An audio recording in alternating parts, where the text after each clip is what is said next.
ഇത് നമ്മുടെ കൊല്ലം ജില്ലയിലെ ആര്യൻകാവ് പാലരുവി വെള്ളച്ചാട്ടം. ഒട്ടുമിക്ക ആൾക്കാർക്കും അറിയാമല്ലേ. കേരളത്തിലെ ഏറ്റവും മനോഹരമായ വിനോദസഞ്ചാര കേന്ദ്രങ്ങളിൽ ഒന്നാണ് പാലരുവി. ഇവിടെ വർഷം തോറും ആയിരക്കണക്കിന് വിനോദസഞ്ചാരികളാണ് വന്നു പോകുന്നത്.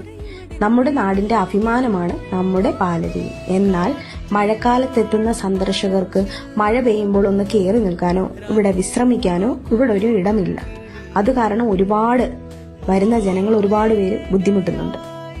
അതും കൂടി ഏർപ്പെടുത്തിയ നമ്മുടെ പാലരുവിയാണ് കേരളത്തിലെ നമ്പർ 1 വിനോദസഞ്ചാര കേന്ദ്രങ്ങളിൽ ഒന്ന്. വേണ്ട അധികൃതർ അതും കൂടെ പരിഗണിക്കുമെന്ന് വിചാരിക്കുന്നു. ഇതെല്ലാവരിലോട്ടും ഷെയർ ചെയ്യണേ.